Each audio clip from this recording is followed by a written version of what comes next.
যার গর্বে আমার হাবিব রহমাতুল লিল আলামিন, আল্লাহু আকবার। যার গর্বে আমার বন্ধু, যার গর্বে আমার হাবিব, যাকে সৃষ্টি না করলে আমি আল্লাহ তামাম পৃথিবী কুল কায়নাত কিছুই সৃষ্টি করতাম না। আজকে সেই আমেনা কষ্ট পাইতেছে। কে আমেনার সন্তানের নাম রাখবে? কে আমেনার সন্তানকে খেলনা কিনে দিবে? কে আমেনার সন্তানের দায়িত্ব নিবে? এই কথা ভেবে আমেনা কষ্ট পায়। জিবরাইল, তুমি যে আমেনাকে বলে দাও, আমেনা তোমার এই সন্তানের দায়িত্ব পৃথিবীর কোন মানুষের নেওয়ার প্রয়োজন নাই। আমেনা, তোমার এই সন্তানের দায়িত্ব নিয়েছেন স্বয়ং আল্লাহ রাব্বুল আলামিন। আল্লাহু আকবার।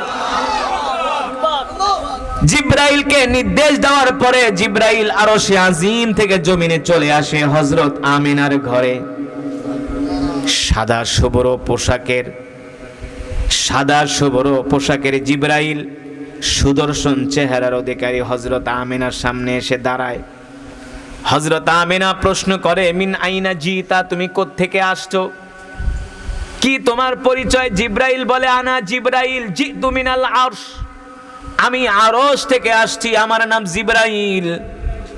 তো তোমার নাম জিবরাইল, তুমি আরশ থেকে আমার কাছে কেন আসছো? কি তোমার পরিচয়? বলে, আমার পরিচয় হলো আমি আল্লাহ তাআলার একজন বিশেষ ফেরেশতা। আমার দায়িত্ব হলো নবীদের কাছে ওহী নিয়ে যাওয়া। নবীদের কাছে ওহী নিয়ে যাওয়া।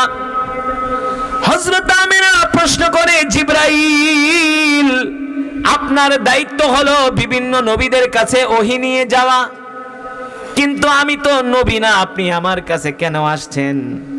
জিবরাইল ডাক দিয়া বলে, আপনি নবী না ঠিক আছে, কিন্তু আপনি হলেন তামাম পৃথিবী কুল কায়নাতের নবীর মা। আল্লাহু আকবার। জোরে বলেন আল্লাহু আকবার। আপনি নবী না, কিন্তু আপনার গর্ভে যেই সন্তান, এই সন্তান কোন গোত্রের নবী না, কোন বংশের নবী না, কোন দেশের নবী না, আপনার সন্তান হলো তামাম পৃথিবীর নবী। সুবহানাল্লাহ। সেই সন্তানের মা আপনি, সেই সন্তান আপনার গর্ভে। হযরত আমিনা বলে, বলেন কি? বলে, হ্যাঁ। আপনি জানেন না আমিনা, আপনার এই সন্তানকে সৃষ্টি না করলে আল্লাহ তাআলা তামাম পৃথিবীর কিছুই সৃষ্টি করতেন না। আর শুনে রাখেন আমিনা, আপনার গর্ভে যে সন্তান, এই সন্তান শুধু মানুষের নবী না, সে গাছেরও নবী, মাছেরও নবী। শুধু গাছ আর মাছের নবী না, আপনার সন্তানকে পাথর পর্যন্ত চিনবে। জোরে বলেন আল্লাহু আকবার। আমিনা, আপনি কি জানেন সাগরের মধ্যে যত জলজ প্রাণী আছে সব প্রাণীর নবী হলো আপনার সন্তান। আল্লাহু আকবার। আমিনা, আপনি মনে মনে ভাবেন কে আপনার সন্তানের নাম রাখবে? হযরত আমিনা প্রশ্ন করেন, আমি যে মনে মনে ভাবি, আপনি জানেন কিভাবে? বলে, আমি জানি না, আমাকে আল্লাহ জানায় দিছে। জোরে বলেন আল্লাহু আকবার। আল্লাহ তাআলা কুরআনুল কারীমের মধ্যে সে কথাই বলেন, ওয়ামা আরসালনাকা ইল্লা রাহমাতাল লিল আলামিন। আল্লাহু আকবার। নবী, আপনি হলেন সমগ্র বিশ্ববাসীর জন্য রহমত, আপনি হলেন সমগ্র বিশ্ববাসীর জন্য বরকত। আল্লাহু আকবার। আমি আল্লাহ তাআলা আপনাকে রহমত। আমি সূরাতুল ইখলাস কয়বার পড়েছি? কয়বার? আরো জোরে বলতে হবে, কয়বার? মাশাআল্লাহ। আমি যে আপনাদের সামনে তেলাওয়াত করেছি, আমি লক্ষ লক্ষ মানুষের সামনে যেভাবে তেলাওয়াত করি, এখানে যারা আসছেন তাদের সামনেও ঠিক একইভাবে পড়েছি। হ্যাঁ, এমন না যে লক্ষ মানুষের সামনে একটু ভালো করে জোরে পড়ি আর অল্প মানুষ দেখা, না। আল্লাহি রব্বিল কাবা, কাবার কসম খেয়ে বলি, এই কোরআন আমি আপনাদেরকে শোনানোর জন্য তেলাওয়াত করিনি। আমি কোরআন পড়েছি আমার রবকে শোনানোর জন্য। আমার রব, যে রব, কোরআন পড়তেছি আপনার সন্তুষ্টির জন্য। আল্লাহু আকবার। রব যদি সন্তুষ্ট হয়ে যায়, সারা পৃথিবী পায়ের নিচে চলে আসবে। ঠিক কিনা বলেন? তাহলে সন্তুষ্ট অর্জন করতে হবে কার? আপনারা যে বৃষ্টি কাদার মধ্যে যারা আসছেন, তোবারকের লোভেও আসেন নাই, জিলাপির জন্য আসেন নাই, আসছেন কার সন্তুষ্টির জন্য? আল্লাহ তাআলা। ঠিক কিনা বলেন? আল্লাহ রাব্বুল আলামিন এই কোরআন বিশ্ব নবীর উপরে নাজিল করেছেন। আল্লাহ তাআলা বিশ্ব নবীর উপরে কোরআন নাজিল করে আল্লাহ তাআলা কোরআনুল কারীমের মধ্যে কি বলেছেন জানার দরকার আছে, কে আছে না? আল্লাহ তাআলা বলতেছেন, ইন্না আনজালনা ইলাইকা যিকরা লিতুবাইয়িনা লিন-নাস। নবী হে আমার, আমি আল্লাহ আপনার উপর যেই কোরআন নাজিল করেছি, এই কোরআন নিয়ে আপনি ঘরে বসে থাকবেন না। আল্লাহু আকবার। এই কোরআন দিয়ে আপনি মক্কার কাফেরদেরকে দাওয়াত দেন, এই কোরআন দিয়ে আপনি মানুষদেরকে দাওয়াত দেন। নবী হে আমার, এই কোরআনের দাওয়াত নিয়ে আপনি মানুষের ধারে ধারে যান, ঘরে ঘরে যান। আল্লাহু আকবার। আল্লাহর নবী বিশ্ব নবী রাহমাতুল লিল আলামিন এই কোরআন নিয়ে ঘরে বসে থাকেননি, মক্কার কাফেরদের ঘরে ঘরে ধারে ধারে যে যে কোরআনের দাওয়াত দিয়েছেন। ঠিক কিনা বলেন? মক্কার কাফেররা কোরআনের দাওয়াত গ্রহণ করেনি, আল্লাহর নবীকে মিথ্যাবাদী বলেছেন। ঠিক কিনা বলেন? অথচ এই নবী তো সেই নবী যিনি হলেন রাহমাতুল লিল আলামিন। এই মাস কোন মাস? রবিউল আউয়াল মাস। এই রবিউল আউয়াল মাসে আল্লাহ তাআলা তার হাবিবকে দুনিয়ার জমিনে পাঠিয়েছেন। দেখেন মক্কার কাফেররা আমার নবীকে বলেছে কাযিব, মিথ্যাবাদী, নাউজুবিল্লাহ। আমার নবীকে বলেছেন কাহিন, গণক, নাউজুবিল্লাহ। আমার নবীর বিরুদ্ধে এমন কোন মিথ্যা প্রপাগান্ডা নাই মক্কার কাফেররা ছড়াননি। কিন্তু আল্লাহ রাব্বুল আলামিন বলেন, নবী, মক্কার কাফেররা আপনাকে মিথ্যাবাদী বলতে পারে, জাদুকর বলতে পারে, কিন্তু আমি রব্বুল আলামিন বলতেছেন আপনি হলেন রাহমাতুল লিল আলামিন। আল্লাহর নবী এখনো দুনিয়াতে আসেননি। আল্লাহর নবীর বাবার নাম হলো আব্দুল্লাহ। নাম কি? আল্লাহর নবীর বাবার নাম হলো আব্দুল্লাহ। আব্দুল্লাহ যখন মক্কার রাস্তা দিয়ে হাঁটে, মক্কার অসংখ্য রমণীরা আব্দুল্লাহর জন্য পাগল হয়ে যায়। আব্দুল্লাহকে ডাক দেয়, তাআলাউ ইয়া শাবাব, এ যুবক এদিকে আসো, আমরা মক্কার সুন্দরী সুন্দরী রমণীরা তোমাকে বিয়ের প্রস্তাব দিচ্ছি। মক্কার সম্ভ্রান্ত পরিবারের রমণীরা আল্লাহ রাসূলের পিতা আব্দুল্লাহকে বিয়ের প্রস্তাব দেয়। আব্দুল্লাহ তো মক্কার সুন্দরী রমণীদের বিয়ের প্রস্তাব গ্রহণ করে না। তার কারণ হলো আব্দুল্লাহ দুনিয়ার কোন সাধারণ পুরুষ নন, তিনি হলেন একজন অসাধারণ পুরুষ। আর আব্দুল্লাহ দুনিয়ার কোন যেমন তেমন পুরুষ নয়, যেমন তেমন ঘরের সন্তান নয়। আব্দুল্লাহর বাবার নাম হলো আব্দুল মুত্তালিব, যিনি হলো বাইতুল্লাহর মুতাওয়াল্লি। আল্লাহু আকবার। যার ঔরস থেকে জন্ম নিবে কুল কায়নাতের নবী, তামাম পৃথিবীর নবী, রাহমাতুল লিল আলামিন। প্রতিদিন আব্দুল্লাহর কাছে বিয়ের প্রস্তাব আসে। আব্দুল্লাহ আর লজ্জায় ঘর থেকে বের হয় না। মক্কার রমণীরা আব্দুল্লাহর জন্য পাগল হয়ে যায়। এবার মক্কার সুন্দরী সুন্দরী রমণীদের বাবারা আব্দুল মুত্তালিবের কাছে যায়, বলে, আব্দুল মুত্তালিব, আমার মেয়ের জীবনটা ভিক্ষা দাও, তোমার সন্তানের সাথে, তোমার ছেলের সাথে আমার মেয়ের বিবাহের ব্যবস্থা করো, বিনিময়ে যা চাও আব্দুল মুত্তালিব তাই দিব। আব্দুল মুত্তালিব ডাক দিয়া বলে, হে মক্কার সুন্দরী রমণীর বাবারা, এই মক্কায় তো আরো অনেক যুবক আছে, কিন্তু আমার আব্দুল্লাহর জন্য কেন পাগল হয়েছ? মক্কার রমণীরা বলে, আব্দুল্লাহর চেহারার মধ্যে যে একটা নূরের আভা দেখা যায়, এই নূরের আভা মক্কার কোন যুবকদের চেহারার মধ্যে দেখা যায় না। সেটাই ছিলেন রাহমাতুল লিল আলামিন। অল্প সময় বয়ান করব, কিন্তু মন দিয়া শুনতে হবে। রাজি আছেন? জজবা নিয়ে শুনতে হবে ইনশাআল্লাহ। বিশ্ব নবী পেয়ারা রাসূলের জীবনী, পেয়ারা রাসূলের সিরাত নিয়ে আলোচনা করছি। আসমানের নিচে জমিনের উপরে এর চাইতে আর উত্তম আলোচনা হতে পারে না। যিনি হলেন রহমতের আদর, ঠিক কিনা বলেন? উম্মতের কান্ডারি, ইমামুল আম্বিয়া, সাইয়্যিদুল মুরসালিন, খাতামুন নবিয়্যিন, যাকে সৃষ্টি না করলে আল্লাহ তাআলা तमाम পৃথিবী কুল কায়নাত কিছুই সৃষ্টি করতেন না। সেই রাসূলের জীবনী নিয়ে আলোচনা করছি, আর রাসূলের আশিকদের কাছে এর চাইতে আর দামি আলোচনা নেই। কারণ আমরা আমাদের জীবনের চেয়ে আল্লাহ রাসূলকে ভালোবাসি। ভালোবাসি কি বাসি না? জোরে বলুন, ভালোবাসি কি বাসি না? আল্লাহ রাসূলের জন্য আমরা আমাদের জীবন দিতে রাজি আছি। আল্লাহ রাসূলের জন্য আমরা আমাদের সন্তানকে এতিম করতে রাজি আছি। আল্লাহ রাসূলের মহব্বতে আমরা আমাদের স্ত্রীদেরকে বিধবা করতে রাজি আছি। যদি বলেন যে হুজুর এত কিছু করতে রাজি নাই, তাহলে বুঝতে হবে আপনার ঈমান নাই, ঈমান দুর্বল, ঈমান দুর্বল। যে বিষয় বলছিলাম, এবার হযরত আব্দুল্লাহ মক্কার রাস্তায় বের হয় না, লজ্জা পায়। অসংখ্য রমণীরা তার বাড়ির সামনে আইসা ভিড় জমায়। মক্কার রমণীরা হযরত আব্দুল্লাহর জন্য পাগল হয়ে যায়।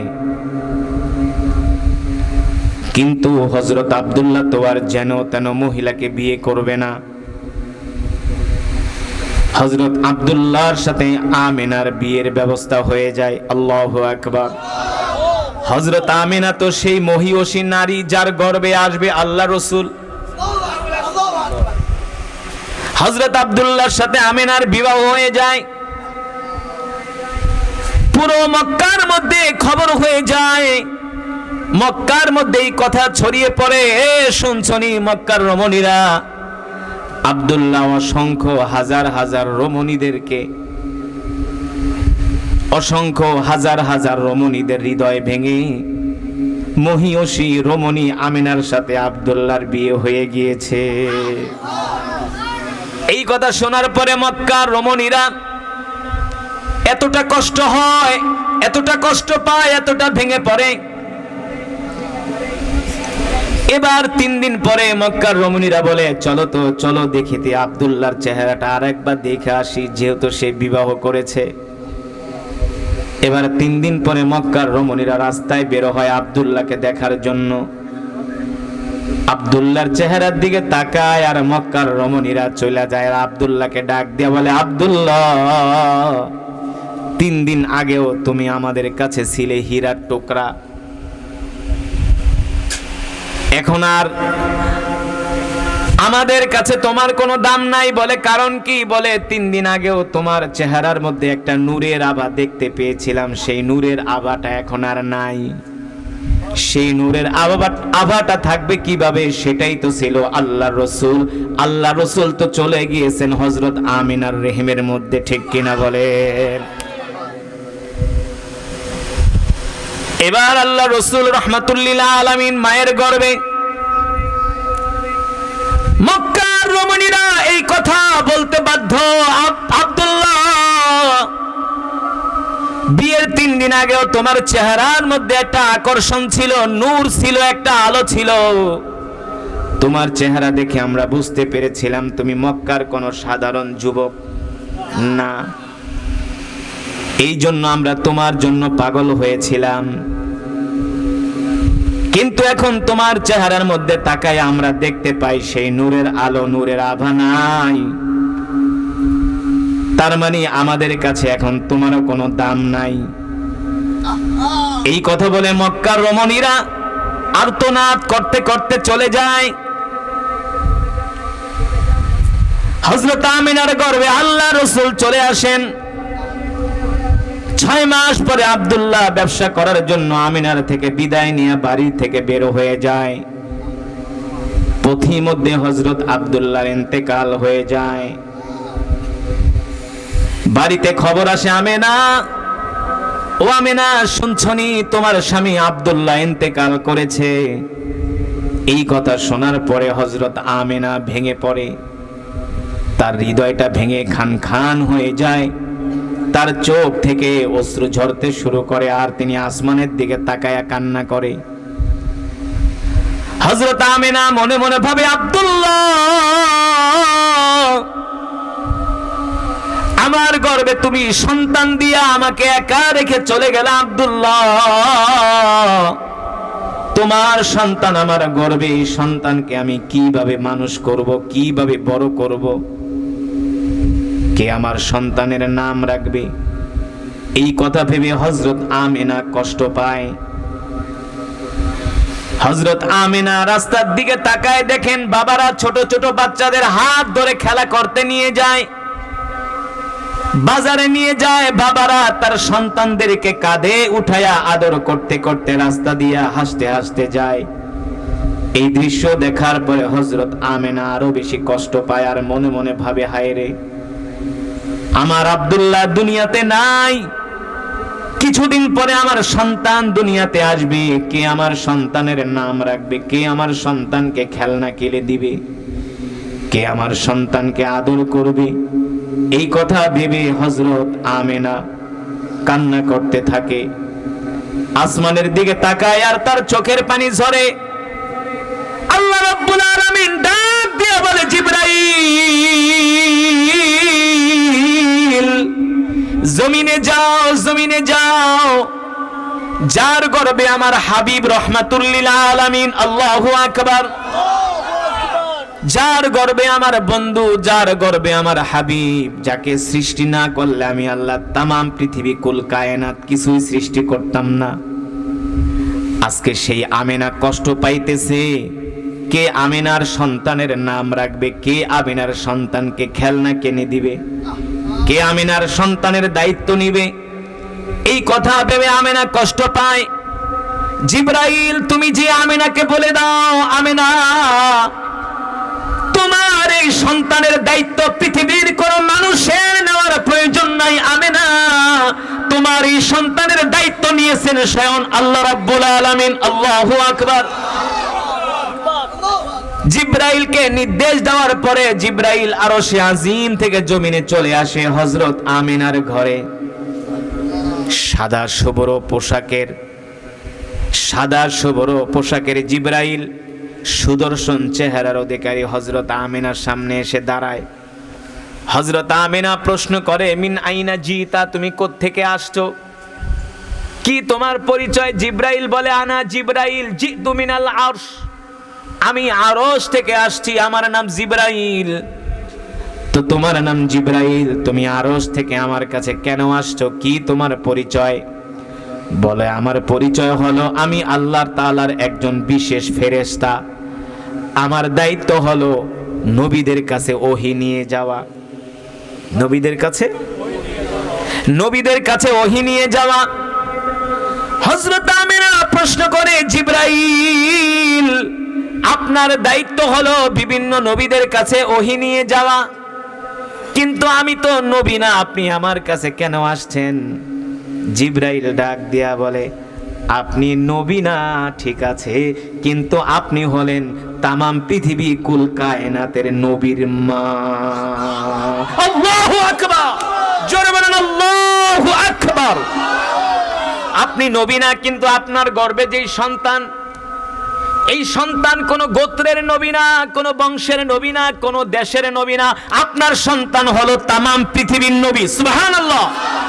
সেই সন্তানের মা আপনি, সেই সন্তান আপনার গর্ভে। হযরত আমিনা বলে, বলেন কি? বলে, হ্যাঁ। আপনি জানেন না আমিনা, আপনার এই সন্তানকে সৃষ্টি না করলে আল্লাহ তাআলা তামাম পৃথিবীর কিছুই সৃষ্টি করতেন না। আর শুনে রাখেন আমিনা, আপনার গর্ভে যে সন্তান, এই সন্তান শুধু মানুষের নবী না, সে গাছেরও নবী, মাছেরও নবী। শুধু গাছ আর মাছের নবী না, আপনার সন্তানকে পাথর পর্যন্ত চিনবে। জোরে বলেন আল্লাহু আকবার। আমিনা, আপনি কি জানেন সাগরের মধ্যে যত জলজ প্রাণী আছে সব প্রাণীর নবী হলো আপনার সন্তান। আল্লাহু আকবার। আমিনা, আপনি মনে মনে ভাবেন কে আপনার সন্তানের নাম রাখবে? হযরত আমিনা প্রশ্ন করেন, আমি যে মনে মনে ভাবি, আপনি জানেন কিভাবে? বলে, আমি জানি না, আমাকে আল্লাহ জানায় দিছে। জোরে বলেন আল্লাহু আকবার। আল্লাহ তাআলা কুরআনুল কারীমের মধ্যে সে কথাই বলেন, ওয়ামা আরসালনাকা ইল্লা রাহমাতাল লিল আলামিন। আল্লাহু আকবার। নবী আপনি হলেন সমগ্র বিশ্ববাসীর জন্য রহমত, আপনি হলেন সমগ্র বিশ্ববাসীর জন্য বরকত। আল্লাহু আকবার।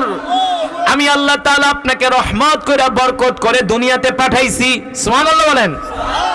এবার জিবরাইল ডাক দিয়ে বলে, আমেনা আপনি মনে মনে ভাবেন আর কান্না করেন কে আপনার সন্তানের নাম রাখবে। শোনেন আমেনা, দুনিয়ার কোনো মানুষের আপনার সন্তানের নাম রাখার প্রয়োজন নাই। আপনার সন্তানের নাম রেখে দিয়েছেন আরশের মালিক স্বয়ং আল্লাহ রাব্বুল আলামিন। আর আপনার সন্তানের নাম হবে মুহাম্মদ। আপনার সন্তানের নাম হবে মুহাম্মদ, যার অর্থ হলো অধিক প্রশংসিত। সুবহানাল্লাহ বলেন। যার অর্থ হলো অধিক প্রশংসিত। আমিনা শোনেন, এখানেই শেষ নয়, আপনার সন্তানের নাম হবে মুহাম্মদ। এখানেই শেষ নয়। আমিনা শোনেন, আপনি মনে মনে ভাবেন কে আপনার সন্তানকে খেলনা কিনে দিবে। আমিনা শোনেন, দুনিয়ার সাধারণ শিশুরা হয় কাঠের খেলনা দিয়া খেলা করে, অথবা মাটির খেলনা, অথবা পাথরের খেলনা, অথবা স্বর্ণের খেলনা। এর চাইতে কি আর দামি? এর চাইতে আর দামি না আমেনা। কিন্তু শোনেন আমেনা, আপনার যেই সন্তান আপনার গর্ভে, এই সন্তান দুনিয়ার কোনো সাধারণ সন্তান না। আর দুনিয়ার কাঠের খেলনা, মাটির খেলনা, স্বর্ণের খেলনা দিয়ে আপনার সন্তান খেলবে, এটা তার জন্য শোভা পায় না। আপনার সন্তানের সাথে খেলা করার জন্য আল্লাহ রাব্বুল আলামিন আসমান থেকে সুবিশাল চাঁদ আপনার বাড়িতে পাঠিয়ে দিবে। আল্লাহু আকবার। আকাশের চাঁদ এসে আপনার সন্তানের সাথে খেলা করবে। আকাশের চাঁদ এসে, চাঁদ আপনার বাড়িতে আসবে, সেই চাঁদ এসে আপনার সন্তানের সাথে খেলা করবে। আমেনা, আপনার আর কোনো দুঃখ আছে বলেন? হযরত আমেনা বলে, জিবরাইল আর কোনো দুঃখ নাই। সুবহানাল্লাহ। হযরত আমেনা বলে, জিবরাইল আমার আর কোনো দুঃখ নাই। জিবরাইল ডাক দে বলে, আমেনা একবার একটু মনে মনে ভাবেন তো, চিন্তা করেন তো, আপনার শরীর থেকে জান্নাতের খুশবুর ঘেরান বের হয় কি হয় না? হযরত আমিনা ডাক দিয়ে বলে, জিবরাইল যেই দিন আমার গর্ভে আমার এই সন্তান মুহাম্মদ আসছে, সেই দিন থেকে আমার শরীর থেকে জান্নাতের খুশবুর ঘেরান বের হওয়া শুরু করেছে। এবার হযরত আমিনা যখন রাস্তায় যায়, রাস্তা থেকে জান্নাতের ঘেরান বের হয়। আশেপাশের মহিলারা কানা ঘোষা করে, এই আমিনা এত দামি দামি খুশবু কোথায় পায়, এত দামি দামি সেন্ট কোথায় পায়, যেই ঘ্রাণ আমরা আজ পর্যন্ত শুনি নাই, কোনোদিন নাকের মধ্যে পাই নাই। পাড়ার মহিলারা, মহল্লার মহিলারা, মহিলা মানুষ এমনি একটু হিংসুকে টাইপের হয়, বুঝলেন? হযরত আমিনার শরীর থেকে জান্নাতের খুশবুর ঘেরান, আর তাদের শরীরে ঘামের গন্ধ। একজন আর একজনকে, এই আমিনা এত দামি দামি খুশবু কোত্থেকে পায়? কারণ কি আমিনার স্বামী নাই, এত দামি দামি খুশবু তাকে কে দেয়? মহিলারা হিংসা করে। আব্দুল মুত্তালিবের কাছে যায় বিচার দেয়, আব্দুল মুত্তালিব আপনার ছেলে মারা গেছে, আপনার ছেলের বউ দামি দামি খুশবু লাগায়, এত দামি দামি খুশবু কোথায় পায়? আর আমাদের আরবদের প্রথা হলো, কোনো স্ত্রীর স্বামী যদি মারা যায় সে কোনো খুশবু ব্যবহার করতে পারবে না, এটা হলো আরবদের প্রথা। প্রতিদিন হযরত আমিনার নামে নালিশ আসে, নালিশ। আব্দুল মুত্তালিব তার স্ত্রীকে ডাক দিছে, এদিকে আসো, আমাদের আমিনা নাকি দামি দামি খুশবু লাগায়। পাড়ার মহিলারা এসে আমিনার নামে নালিশ দেয়। একদিন আমিনাকে ডাকো, আমরা আমিনার থেকে জিজ্ঞেস করি সে দামি দামি খুশবুগুলো কোথায় পায়, কে তাকে দামি দামি খুশবুগুলো দেয়। আব্দুল মুত্তালিবের স্ত্রী বলে, শোনেন স্বামী, আমিও কিন্তু আমিনার শরীর থেকে দামি দামি খুশবুর ঘেরান পাই। বলে, তুমি কিভাবে পাও তুমি? তোমার এই তো ছেলের বউ। বলে হ্যাঁ, আমার ছেলের বউ যখন রান্না করার জন্য রান্নাঘরে যায়, রান্নাঘর থেকেও খুশবুর ঘেরান বের হয়। পানি আনতে যায়, সেখান থেকেও ঘেরান বের হয়। সব সময় শুধু তার থেকে জান্নাতের খুশবুর ঘেরান বের হয়। আল্লাহু আকবার। আব্দুল মুত্তালিব বলে তাহলে তো আসলেই কথাটা তো আসলেই সত্য। একদিন আমেনাকে ডাকো, আমেনাকে আমরা কিছু প্রশ্ন করি। আব্দুল মুত্তালিবের স্ত্রী বলে, শোনো, আমেনা কোনো দুনিয়ার সাধারণ মহিলা না, সাধারণ ঘরের মহিলা না। আমেনার গর্ভে আমাদের নাতি, সুতরাং ভালো বংশের মেয়ে, মহিয়সী রমণী, ভদ্র মেয়ে। কিভাবে আমরা তাকে এই কথা জিজ্ঞেস করি? আমাদের ছেলে মারা গেছে, এমনি মেয়েটা বিধবা, মনে অনেক কষ্ট। কারণ একজন রমণীর গর্ভে যদি, একজন মহিলার গর্ভে সন্তান থাকা অবস্থায় যদি স্বামী মারা যায়, এর মতো কষ্ট, এর মতো দুঃখ আর ওই মহিলার যা হয় পৃথিবীর কোনো মানুষ বুঝতে পারে না। তার মনের যে অবস্থা পৃথিবীর কোনো ভাষা, কোনো অভিধান দিয়ে বোঝানো যায় না। ঠিক কিনা বলেন? আব্দুল মুত্তালিব বলে, একদিন ডাক দাও, আমরা একটু নরম ভাষায় তার থেকে জিজ্ঞেস করি আসলে সে দামি দামি খুশবু কোথায় পায়। একদিন আব্দুল মুত্তালিব হযরত আমেনাকে ডাক দিছে, আমেনা এদিকে আসো। আব্দুল মুত্তালিব বলে, মা রে, তুমি তো আমাদের ভালো একজন বউ, তোমার গর্ভে আমাদের নাতি আসতেছে, কিছুদিন পরে আমরা আনন্দিত উৎফুল্ল মা। কিন্তু তুমি কিছু মনে করো না, আমরা তোমাকে একটা প্রশ্ন করি মা। পাড়ার মহিলারা এসে, মানুষ এসে বলে যায় তুমি নাকি দামি দামি খুশবু ব্যবহার করো। মা, তুমি কিছু মনে করো না, আমাদের আরবদের প্রথা হলো কোন স্বামী যদি মারা যায়, ওই মহিলা কোন দামি খুশবু কিছুই ব্যবহার করতে পারবে না। এটা হলো আমাদের আরবদের প্রথা, আর আমি হলাম সমাজের নেতা। মাগো, তুমি যদি এই দামি দামি খুশবুগুলো ব্যবহার করো, এতে করে মানুষের কাছে আমাকে প্রশ্নের সম্মুখীন হতে হয়। এই কথা শোনার পরে হযরত আমিনার চোখ দিয়া জর করে পানি পড়তেছে। কারণ যারা সতী সাধ্বী মহিলা, তাদেরকে এর চাইতে আর বেশি কিছু বলা লাগে না। জাতের মেয়েদেরকে এর চাইতে আর বেশি কিছু বলার প্রয়োজন। এই কথা শোনার পরে হযরত আমিনা কান্না করে দিছে। আব্দুল মুত্তালিব ডাক দিয়া বলে, লিমা তাবকি ইয়া আমিনা, ইয়া উম্মি আমিনা, আমিনা তুমি কাঁদো কেন? মা, তুমি কেঁদো না, আমি তো তোমাকে কান্না করার কিছুই বলি নাই। হযরত আমিনা ডাক দিয়া বলে, আব্বাজান, আপনি আমাকে প্রশ্ন করেছেন আমি দামি দামি আতর খুশবু কোথায় পাই। এই ঘ্রাণ তো দুনিয়ার কোনো খুশবুতে পাওয়া যায় না। আব্বাজান শোনেন শোনেন, আমার স্বামী আব্দুল্লাহ মারা গেছে, কে আমাকে খুশবু কিনে দিবে? আমি তো বিধবা। আব্বাজান শোনেন, যেই দিন থেকে আমার মুহাম্মদ আমার গর্ভে এসেছে, সেই দিন থেকে আমার শরীর থেকে জান্নাতের খুশবুর ঘ্রাণ বের হওয়া শুরু করেছে।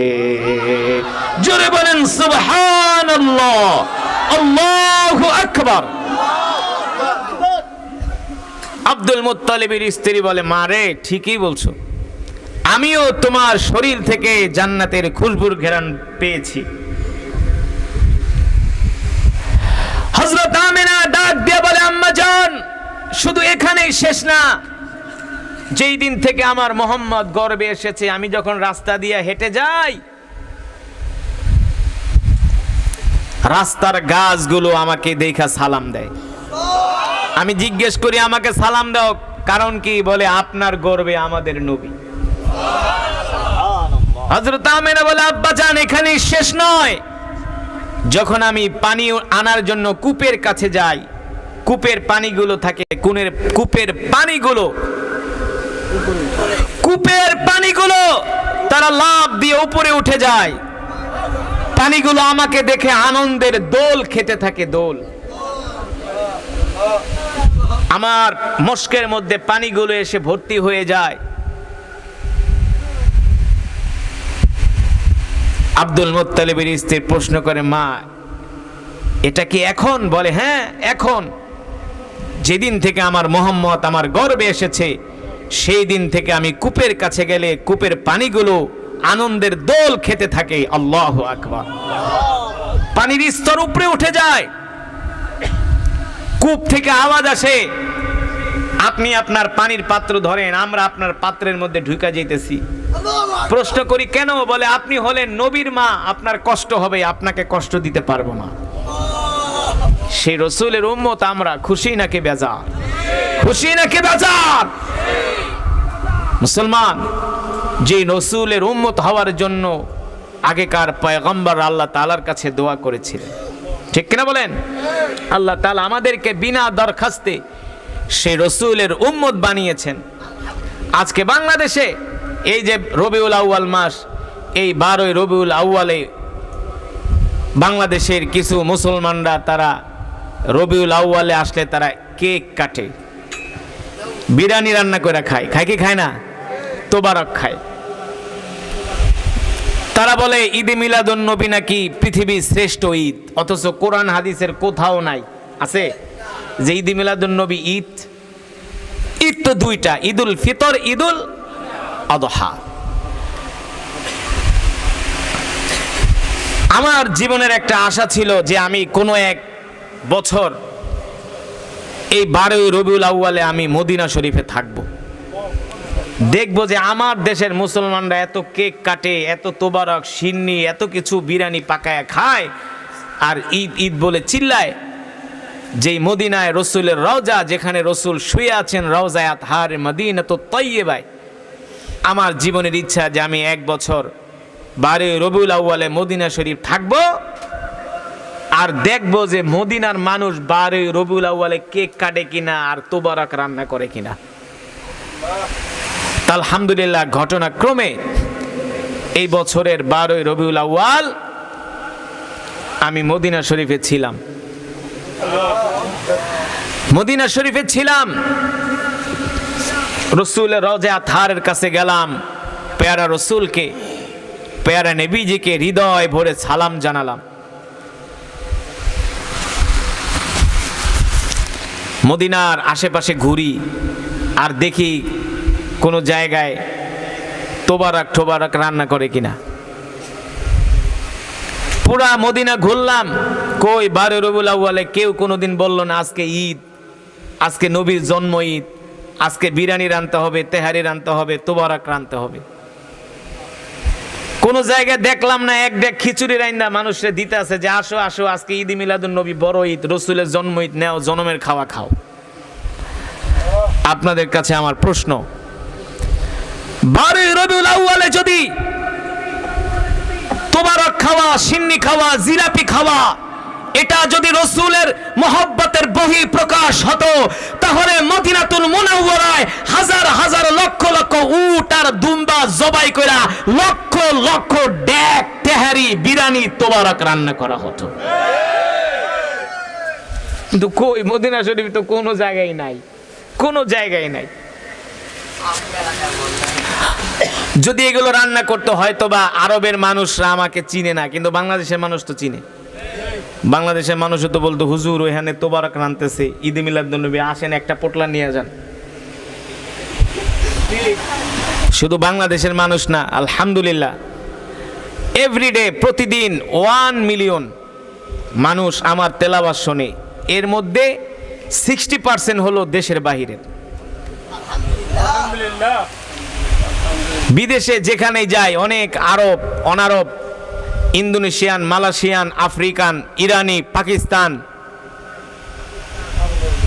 তারা দেখা বলে ইনতা বাঙালি কারি, তুমি তো বাংলাদেশি কারি। বলি কেমনে চিনো? এই যে দেখো আমাদের মোবাইলে তোমার তেলাওয়াত।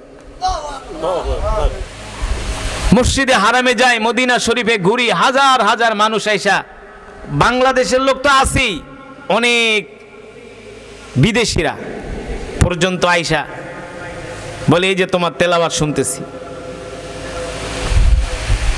যদি 12ই রবিউল আউয়ালে এই সমস্ত তোবারক টোবারক রানতো, তাহলে অন্য দেশের মানুষ এসে কইতো তুমি বিদেশি, আমাদের কারি সাহেব নাও এক পোটলা খাওয়ান নিয়ে যাও, আজকে রসুলের জন্ম ঈদ। তার মানে এই সমস্ত ঈদ মিলাদুন নবী 12ই রবিউল আউয়ালে তোবারক খাওয়া, কেক কাটা, হওয়াটা এটা রাসূলের আশিকদের পরিচয় হতে পারে না। রাসূলের আশিকদের পরিচয় হলো কোন নাস্তিক ব্লগাররা যদি আল্লাহ রাসূলকে গালি দেয় তাদেরকে সমুচিত জবাব দেওয়ার জন্য, রক্ত দেওয়ার জন্য যারা রাজপথে নামে তারাই হলো আসল আশিকে রাসূল। ঠিক কিনা বলেন?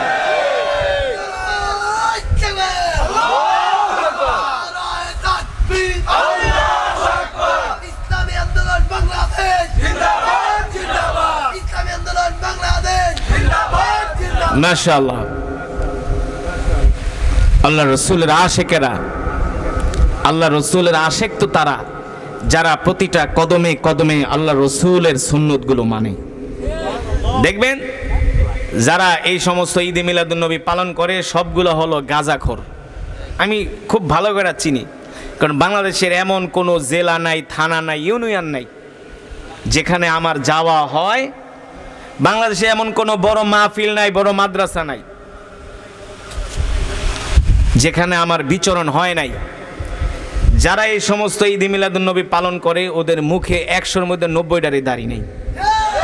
সব করে জমির দালালি, গাঞ্জার ব্যবসা, আর যত আকাম কোকাম সব করে। নাস্তিকরা রসুলকে গালি দেয়, কই তোমাদেরকে তো পাওয়া গেল না, আমরাই তো সেই শাপলা চত্বরে রক্ত দিছি। ঠিক কিনা বলেন? বর্তমান সরকার ডক্টর ইউনূস তিনি এখন একটা প্রজ্ঞাপন জারি করছে, বাংলাদেশের প্রত্যেকটা বিদ্যালয়ে নাকি গান শিখানোর জন্য। মালাই লোকেরা কইতেছে তোমাকে বাংলাদেশের মুসলমান হলো পাগলা মুসলমান। বলি কেন? তোমরা যা করো আমরা জীবন এগুলা জন্মের পরও করতে তো পারি নাই, মনে হয় 100 বছরও পারবো না। বলে কেন? বলে তোমরা ধর্মের জন্য, ইসলামের জন্য তোমরা যতটা কোরবানি করো, ত্যাগ স্বীকার করো। বলে কেমন? বলে তোমরা ধর্মের জন্য, ইসলামের জন্য অনেক অর্থ খরচ করো। আসলেই তো করি। এই বাংলাদেশে 8 মাস টানা ওয়াজ মাহফিল হয়, হয় কি হয় না? লক্ষ লক্ষ মসজিদ মাদ্রাসা, এগুলো কাদের পয়সায় চলে? সরকারের? প্রশ্নই আসে না। এই দেশের মেহনতি মানুষের ঘাম ঝরানো অর্থ দিয়ে মাদ্রাসা চলে। ঠিক কিনা বলেন? এই দেশের মুসলমানরা 1-2 ওয়াক্ত নামাজ কম পড়তে পারে, কিন্তু তারা ইসলামকে ভালোবাসে। ইসলামের বিরুদ্ধে কথা বললে এই দেশের মুসলমানরা কখনো বরদাস্ত করবে না, করে না। সুতরাং মুসলমান প্রিয় ভাইয়েরা, এতক্ষণ পর্যন্ত আমরা কোরআন থেকে তেলাওয়াত শুনলাম, কোরআন হাদিস থেকে আলোচনা শুনলাম এই রবিউল আউয়াল মাসে।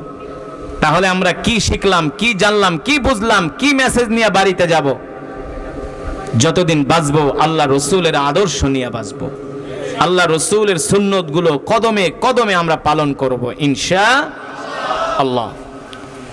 আল্লাহ রসুলের সুন্নতগুলো আমরা জিন্দা করব। 5 ওয়াক্ত সালাত আমরা জামাতের সাথে আদায় করব। দস্তরখানা বিছায়া ভাত খাবো।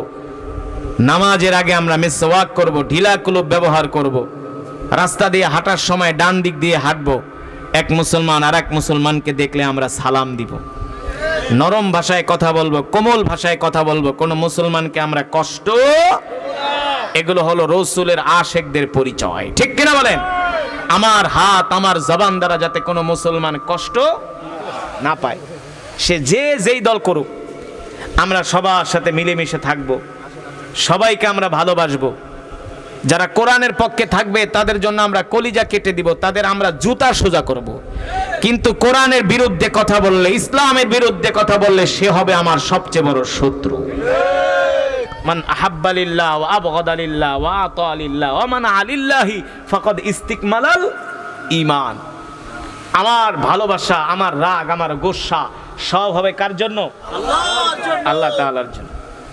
তো এতক্ষণ বয়ান শুনছেন, আপনাদের কষ্ট হয়েছে? হ্যাঁ, কষ্ট হয়েছে? আর কষ্ট দিব না। আজকে প্রচণ্ড বৃষ্টি হয়েছে, রাস্তাটা কাদামাটির রাস্তা।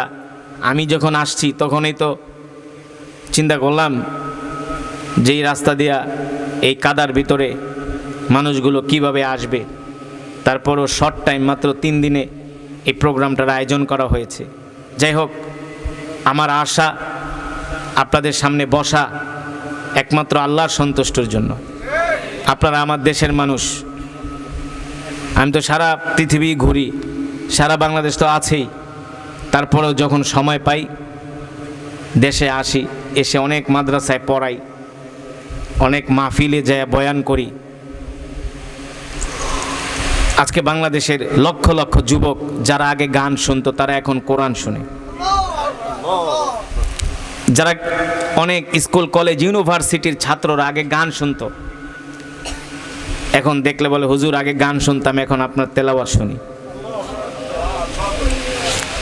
সিরাজগঞ্জে এক মাহফিলে গেলাম, ইউনিভার্সিটির কিছু যুবক এসে বলে হুজুর আমরা ইউনিভার্সিটিতে পড়ি, আগে অঙ্ক করতাম আর গান শুনতাম, গান শুনতাম আর অঙ্ক করতাম, আর এখন হুজুর সবসময় আপনার তেলাওয়াত শুনি। তো ওই এক মাহফিলে 300 যুবক দাঁড়িয়ে রাখছে। 300 যুবক। কত যুবক? ওই এলাকার পুরা 3-5 গ্রাম মিলে একটা মাহফিল করেছে। ওই মাহফিলের সদস্য সংখ্যা প্রায় 500।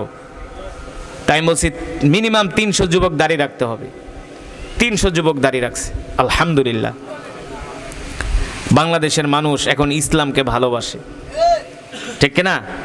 এই কথা বর্তমান বিএনপির নেতা সালাউদ্দিন উনিও এই কথা বলতে বাধ্য হয়েছে যে বাংলাদেশের 90% মহিলা এখন পর্দা করতে চায়। আগামীর বাংলাদেশ হবে আলেম ওলামাদের বাংলাদেশ। আগামীর দেশ হবে কোরআনের আইনের দেশ, ঠিক কিনা বলেন? ইনশাআল্লাহ আমরা ইসলামের পক্ষে থাকব, দ্বীনের পক্ষে থাকব। পীর সাহেব চরমনাই দামাত বারকাতুহুম তারা চাচ্ছেন যে বাংলাদেশে একটা ইসলামের বিপ্লব ঘটুক। আপনারা চান কি চান না? যদি চান তাইলে ভালো, যদি না চান তাইলে আপনাদের এই কপাল পুড়বে। কারণ কি জানেন? এই যে মাহফিলে আসলাম, আপনাদেরকে বলে গেলাম শুধু কোরআন তেলাওয়াত শুনলেই হবে না, ওয়াজ শুনলেই হবে না। আল্লাহ কোরআন নাজিল করছেন শুধু খতম পড়ার জন্য না, মিলাদ পড়ার জন্য না, ঝাড়ফুঁক দেওয়ার জন্য না।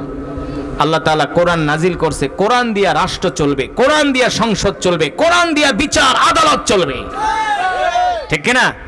কিন্তু আজকে কিছু মানুষ